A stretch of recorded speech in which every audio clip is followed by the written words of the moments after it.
Maximum general ಸಿಗೋದು ಬುಧಾದಿತ್ಯ ಯೋಗ ಅಂತ, ಸನ್ and mercury together. ಏನದು ಏನಾಗತ್ತಾಗ? ಅದರಲ್ಲಿ ಅದಿದ್ರೆ ಅನಾಲಿಟಿಕಲ್ ಸ್ಕಿಲ್ಸ್ ಜಾಸ್ತಿ ಇರುತ್ತೆ, ಅಥವಾ ಏನಂತಾರೆ ಮ್ಯಾಥ್ ಅಲ್ಲಿ ತುಂಬಾ ಚೆನ್ನಾಗಿರ್ತಾರೆ, ಅವೆಲ್ಲ ಹೇಳ್ತಾರೆ. ಬಟ್ ಇದನ್ನ ನೀವು ನೋಡ್ತು ಅಂತ ಹೇಳಿದ್ರೆ ಆಲ್ಮೋಸ್ಟ್ 90% ಜನದಲ್ಲಿ ಇಟ್ ವಿಲ್ ಬಿ ಅವೈಲಬಲ್. ಯಾಕೆ?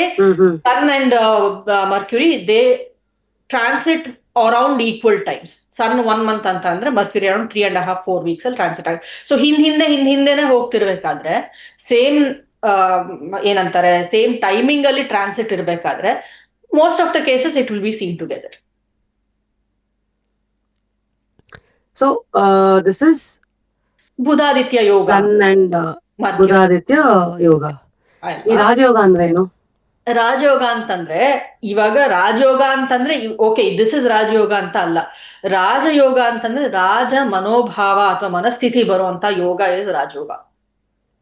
ಅದ್ ನಿಮ್ಗೆ ಯಾವ ಬೇಕಾದ್ರೂ ಬರ್ಬೋದು. ರಾಜಯೋಗದಲ್ಲೂ ಎಷ್ಟೊಂದ್ ತರ ಇದೆ. ಇವಾಗ ಪಂಚಮಹಾಪುರುಷ ಯೋಗ ಅಂತಾನೂ ಇದೆ.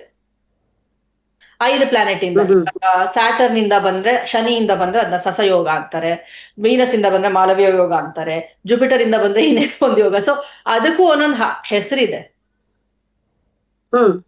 ಸೊ ಇದು ಹೇಗೆ ಇದನ್ನ ಆಕ್ಚುಲಿ ನಾನು ಹೇಳ್ಬೇಕು, ಈ ಒಂದು ಕಾಂಬಿನೇಷನ್ಸ್ ಅಲ್ಲಿ ಬರೋಂಥ ಈ ರಾಜಯೋಗಗಳು ಏನೇನಿದೆಯೋ ಅದು ನಿಮ್ಮ ಬೌಂಡ್ರಿ ಹೆಂಗಿದೆಯೋ ಹಾಗೆ ವರ್ಕ್ ಆಗುತ್ತೆ ಹೊರತು ಎಲ್ಲಾರ್ಗೂ ಎಲ್ಲ ಸಿಕ್ಬಿಡಲ್ಲ. ಈಗ ಫಾರ್ ಎಕ್ಸಾಂಪಲ್ ಸಸಯೋಗ ಅಂದ್ರೆ ಹೇಳಿ, ಈಗ ಸಸಯೋಗ ಅಂತ ತಗೊಳ್ಳೋಣ. ಓಕೆ, ಸಸಯೋಗ ಅಂದ್ರೆ ಏನು? ಶನಿ ಗ್ರಹ ನಿಮ್ಗೆ ಕೇಂದ್ರ ಸ್ಥಾನದಲ್ಲಿ ಇರ್ಬೇಕು, ಅಂದ್ರೆ 1, 4, 7, 10 ಈ ಮನೆಗಳಲ್ಲಿತ್ತು. ಅದು ಇಲ್ಲ ಮಕರ ರಾಶಿಲಿ ಇರ್ಬೇಕು, ಇಲ್ಲ ಅಂತಂದ್ರೆ ಕುಂಭ ರಾಶಿನಲ್ಲಿ ಇರ್ಬೇಕು, ಇಲ್ಲ ಅಂತಂದ್ರೆ ಅದ್ರದ್ದು ಉಚ್ಚ ಸ್ಥಾನ ಅಂತ ಹೇಳ್ತಾರೆ, ಡೆಬಿಲಿಟೇಷನ್ ಅಂಡ್ ಎಕ್ಸಾಲ್ಟೇಷನ್. ಅದನ್ನು ನಾನು ಎಕ್ಸ್ಪ್ಲೇನ್ ಮಾಡ್ತೀನಿ ಸ್ಲೋಲಿ. ಅದರಲ್ಲಿ ತುಲಾ ರಾಶಿನಲ್ಲಿ ಇತ್ತು ಅಂತಂದ್ರೆ ಶನಿ, ದಿಸ್ ಇಸ್ ಕಾಲ್ಡ್ ಸಸಯೋಗ. ಈ ಸಸಯೋಗ ಇದ್ರೆ ಅವ್ರಿಗೆ ಹೆಂಗೆ ಅಂತಂದ್ರೆ they can become a king, or ಏನಂತಾರೆ ಕಿಂಗ್ಲಿ ಪರ್ಸನ್ ಆಗಿರ್ಬೋದು. ಆ ತರ ಒಂದು ಯೋಗ, ರಾಜರಾಗುವಂತ ಯೋಗ, ಲೀಡರ್ ಆಗುವಂತ ಯೋಗ. ಸೊ ಇದನ್ನ ನೋಡಿದ ತಕ್ಷಣ ಎಲ್ಲರೂ ಏನ್ ಹೇಳ್ತಾರೆ, ಪೊಲಿಟಿಷಿಯನ್ ಆಗ್ಬಿಡ್ಬೋದು ನೀನು, you can become a politician. So that is not how you read. Sasayoga activate ಆಗ್ಬೇಕು ಅಂತಂದ್ರೆ ಶನಿ ಮಹಾದಶನೂ ಬರ್ಬೇಕು ಅಪ್ರೋಪ್ರಿಯೇಟ್ ಏಜ್ ಅಲ್ಲಿ. ಸೊ ನಾನ್ ನಿಮ್ ಬೌಂಡ್ರೀಸ್ ಅಲ್ಲಿ ಹೆಂಗ್ ವರ್ಕ್ ಆಗತ್ತೆ ಅಂತಂದ್ರೆ ದೇಶ ಕಾಲ ಪಾತ್ರ ಅಂತ ಯಾವಾಗ್ಲೂ ಹೇಳ್ತೀನಿ, ಅದನ್ನ ಕನ್ಸಿಡರ್ ಮಾಡಿದ್ರೆ ನಾವು ನೋಡಕ್ಕೆ ಆಗೋದಿಲ್ಲ. ಇವಾಗ ದೇಶ ಕಾಲ ಪಾತ್ರ, ಈಗ ಯಾವ್ದೋ ಒಂದು ಮಗು ಚಾರ್ಟ್ ಅಲ್ಲಿ ಸಸಯೋಗ ಇತ್ತು ಅಂತ ಹೇಳ್ಕೊಳ್ಳಿ. ಆ ಮಗುಗೆ ಇವಾಗ like 7 years 10 years 7 to 10 years age ಅಲ್ಲಿ ಅವಾಗ ಶನಿ ದಶೆನೂ ಬಂತು ಅಂತ ಅನ್ಕೊಳ್ಳಿ. Everything is activated. So can that child become a king? ಆ ಮಗು ರಾಜ ಆಗ್ಬೋದಾ? ಆ ಮಗುಗೆ ರಾಜಯೋಗ ಲೀಡರ್ಶಿಪ್ ಎಲ್ಲಿ ಬರುತ್ತೆ? ಕ್ಲಾಸ್ ಲೀಡರ್ ಆಗ್ಬೋದು, ಸ್ಕೂಲ್ ಕ್ಯಾಪ್ಟನ್ ಆಗ್ಬೋದು, ಸ್ಕೂಲ್ ಬ್ಯಾಂಡ್ ಕ್ಯಾಪ್ಟನ್ ಆಗ್ಬೋದು ಅಲ್ವಾ? The same thing. ಈಗ ಫಾರ್ ಎಕ್ಸಾಂಪಲ್ ಯಾವ್ದೋ ಒಬ್ರು ಬ್ಯಾಂಕ್ ಎಂಪ್ಲಾಯಿ ಅಂತ ಅನ್ಕೊಳ್ಳೋಣ. ಬ್ಯಾಂಕ್ ಎಂಪ್ಲಾಯಿನಲ್ಲಿ ಇವಾಗ ಅವ್ರಿಗೆ ಈ ಸಸಯೋಗ ಆಕ್ಟಿವೇಟ್ ಆಯ್ತು ಅಂತಂದ್ರೆ ಅವ್ರೇನಾಗ್ತಾರೆ, ಅವ್ರು ಸಡನ್ ಆಗಿ ಚೇರ್ಪರ್ಸನ್ ಆಗ್ಬಿಡ್ತಾರ ಬ್ಯಾಂಕ್ಗೆ? ಅಥವಾ ರಾಜಯೋಗ ಇದೆ ತಗೋ ಅಂತ ಅಂದ್ಬಿಟ್ಟು ನಿಂಗೆ ಎಕ್ಸ್ಟ್ರಾ ದುಡ್ಡು ಅಂತ ಅಂದ್ಬಿಟ್ಟು ಕೊಟ್ಬಿಡ್ತಾರಾ? ಇಲ್ಲ ಅಲ್ವಾ? ಸೊ ಅವ್ರಿಗೆ ರಾಜಯೋಗ ಹೇಗೆ ಆಕ್ಟಿವೇಟ್ ಆಗುತ್ತೆ? ಅವ್ರು ಮೇ ಬಿ ಯಾವ್ದೋ ಕಲ್ಚರಲ್ ಅಸೋಸಿಯೇಷನ್ ಚೇರ್ಮನ್ ಆಗ್ಬೋದು, ಅಥವಾ ಆ ಬ್ರಾಂಚಿಗೆ ಸಮ್ ಡಿಪಾರ್ಟ್ಮೆಂಟ್ ಹೆಡ್ ಆಗ್ಬೋದು, ಎಕ್ಸ್ಪೆಕ್ಟ್ ಮಾಡಿಲ್ದೇ ಇರೋ ಪ್ರಮೋಷನ್ ಸಿಗ್ಬೋದು, ಬೋನಸ್ ಜಾಸ್ತಿ ಸಿಗ್ಬೋದು.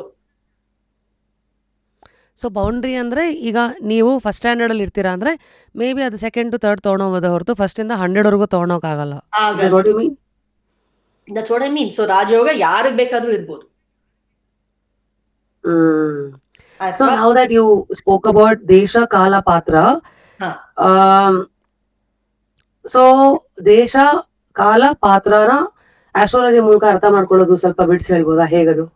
ಯಾವಾಗ್ಲೂನುವೆ ಯಾವ್ದಾದ್ರು ಜಾತಕ ಬಂತು ಅಂತಂದ್ರೆ ಅವ್ರು ಎಲ್ಲಿನವರು, ಅವ್ರು ಏನ್ ಮಾಡ್ತಾರೆ, ಸೊ ಅವ್ರ ಎನ್ವೈರನ್ಮೆಂಟ್ ಏನು, ಪ್ರತಿಯೊಂದನ್ನು ನೋಡ್ಬೇಕಾಗತ್ತೆ. ಇವಾಗ ಸಚಿನ್ ತೆಂಡೂಲ್ಕರ್ ಚಾರ್ಟ್ ತಗೊಳ್ಳೋಣ. He is a cricketer. Okay, ಅವ್ರ ಚಾರ್ಟ್ ನೋಡ್ಬಿಟ್ಟು ಈ ಪ್ಲಾನೆಟರಿ ಕಾಂಬಿನೇಷನ್ಸ್ ಇದ್ರೆ ಅವ್ರು ಇಷ್ಟು ಫೇಮಸ್ ಆದ್ರು, ಅಷ್ಟು ಇದಾದ್ರು, ಕ್ರಿಕೆಟರ್ ಆದ್ರು, ಇನ್ನೇನೋ ಆದ್ರು, you know all that comes in. ಎಲ್ಲ ತುಂಬಾ ಜನ ಅದನ್ನ ಓದ್ಬಿಡ್ತಾರೆ, ನಿನ್ ಜಾತಕ ಸಚಿನ್ ತೆಂಡೂಲ್ಕರ್ ತರ ಇದೆಯಪ್ಪ, ನೀನು ಹಂಗೆ ಆಗ್ಬಿಡ್ತೀಯ ಅಂತ. ಪ್ರತಿಯೊಬ್ರು ಸಚಿನ್ ತೆಂಡೂಲ್ಕರ್ ಆಗಕ್ಕಾಗತ್ತಾ? ಇಲ್ಲ. ಅವ್ರು ಫುಟ್ಬಾಲ್ ಅದೇ ದಿನ ಹುಟ್ಟಿರೋರು ಸಚಿನ್ ಆಗಲ್ಲ ಅಲ್ವಾ? ಇಡೀ ದಿನ ಎಕ್ಸಾಕ್ಟ್ಲಿ. ಅವ್ರ ಅದೇ. ಎನ್ವೈರನ್ಮೆಂಟ್ ಏನು, ಅವ್ರು ಎಷ್ಟು ಯಾವ ಬೌಂಡ್ರೀಸ್ ಅಲ್ಲಿ ಇರ್ತಾರೆ, ಹ್ಮ್. ಅವ್ರು ಏನ್ ಮಾಡ್ತಾ ಇದ್ದಾರೆ, ಸೊ ಅದೆಲ್ಲ ನೋಡ್ಬೇಕಾಗತ್ತೆ. ಇನ್ನ ಒಂದು ಎಕ್ಸಾಂಪಲ್ ಕೊಡ್ಬೇಕು ಅಂತಂದ್ರೆ ದೇಶ ಕಾಲ ಪಾತ್ರ ಇದಕ್ಕೆ ನಾನು ಹೇಳೋದು. ಈಗ ಸೆಕೆಂಡ್ ಹೌಸ್ ಅಂದ್ರೆ ಎರಡನೇ ಮನೆಯಲ್ಲಿ ವಾಕ್ ಸ್ಥಾನ ಅಂತ ಹೇಳ್ತಾರೆ, ಮಾತಾಡೋದು, ದಟ್ ಇಸ್ ಎರಡನೇ ಮನೆ. ಅಲ್ಲಿ ಎರಡನೇ ಮನೆಯಲ್ಲಿ ಶನಿ ಇದ್ರೆ ಅಥವಾ ರಾಹು ಇದ್ರೆ ಅವ್ರು ತುಂಬಾ ಫೌಲ್ ಲ್ಯಾಂಗ್ವೇಜ್ ಯೂಸ್ ಮಾಡ್ತಾರೆ, ತುಂಬಾ ಒಂಥರ ಬೈಗಳ ಉಪಯೋಗಿಸ್ತಾರೆ ಅಂತ ಹೇಳ್ತಾರೆ. ಆಯ್ತಾ? ಸೊ ನೀವು ಆ ತರ ನೋಡ್ಬೇಕು ಅಂತಂದ್ರೆ ಡೆಲ್ಲಿ NCR ಅಲ್ಲಿ ಇರೋರಾಗ್ಲಿ ಅಥವಾ ಉತ್ತರ ಕರ್ನಾಟಕದಲ್ಲಿ ಇರೋರಾಗ್ಲಿ ಅವ್ರಿಗೆ ಎಲ್ಲಾರ್ಗು ಎರಡನೇ ಮನೆಯಲ್ಲಿ ಶನಿ ರಾಹು ಇರತ್ತಾ? ಸೊ ಸೊ ಡೆಲ್ಲಿ NCR ಎಲ್ಲ ಇರೋರಾಗ್ಲಿ ಅವರೆಲ್ಲ ಹೋಗ್ತಾ ಬರ್ತಾ ಹಂಗೆ. ಎಸ್, ಸೊ ಹೋಗ್ತಾ ಬರ್ತಾ ಮಾತಾಡ್ತಾರೆ. So foul language that is an expression of affection ಅವ್ರಿಗೆ, ಅವ್ರ ಪ್ರಕಾರ. ಇವನ್ ನಮ್ಮ ಉತ್ತರ ಕರ್ನಾಟಕ ಹಾಗೆ ಅಲ್ವಾ,